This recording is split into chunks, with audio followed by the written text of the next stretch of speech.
Inatake na ng China ang Pilipinas. Inatake na rin ang Vietnam. Hindi raw malayong atakihin rin ng China ang lahat ng bansa sa ASEAN para lang mapasunod tayong lahat sa gusto ng mga Chinese. Kaya sa gaganaping ASEAN Summit sa Laos, mananawagan ulit si Pangulong Bongbong Marcos. Labanan ang mapangahas na aksyon ng China sa South China Sea. Papayag ba kayong alipin tayo ng China? Pero ang malaking tanong, papabor kaya ang lahat ng bansa sa ASEAN? Yung iba dyan mga pro-China na. And ano po yung inaasahan natin na bibigyan din ng Presidente during the summit, particularly on the South China Sea issue? Yeah, of course, recent developments, but I won't go into the details of the settlement of disputes in the South China Sea, especially within the ambit of UNCLOS.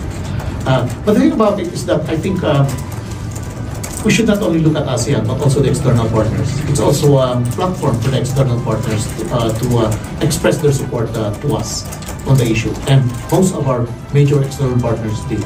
So I think we have to look at it on that. And it's still a fluid situation. Many things are developing in the waters, not only with the Philippines, but also with the other claimant states. So let's see. Isinusulungan ng Japan ang Asia NATO. Magandang pagkakataon to para hikayatin ang ASEAN na magsanib puwersang labanan ang harassment sa rehiyon. Sana lang talaga ay may bayag tong mga presidente ng ASEAN at huwag matakot sa China. Mukhang Vietnam, Pilipinas at Indonesia na naman kasi ang may pake sa issue sa South China Sea. Yung iba nagpapauto na lang sa China.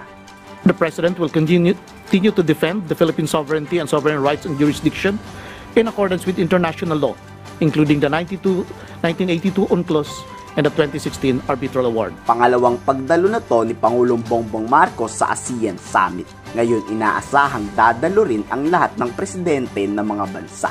Sana lang hindi masayang yung laway ni PBBM dito. Pero kung hindi papabor ang ASEAN, huwag nang pilitin.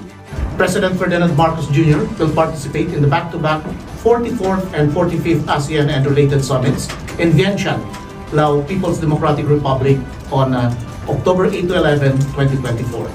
He will be joined there by the other leaders of the ASEAN member states, as well as the leaders or representatives of the ASEAN external partners. Now, this is at the invitation of the Prime Minister of the Laos PDR, Prime Minister Surexay Siphandone. And this year's ASEAN's chair's theme would be ASEAN Enhancing Connectivity and Resilience. The summit will serve as a platform for the leaders to exchange views on key regional and international issues, build consensus on matters of common concern, and provide policy directions for the ASEAN community for the years to come. Okay, the President is expected to attend 16 leaders-led engagements on a span of 3 days, from October 9 to October 11. Nakakasawa rin kasing humingi ng simpatya sa ASEAN. Hinaharas na ang Philippine Coast Guard at iba pang mga Coast Guard sa South China Sea, West Philippine Sea, tikom pa ang bibig ng ibang mga bansa. Hindi katulad ng Japan, Australia, South Korea at New Zealand, talagang hindi matatakot magpahayag sa China.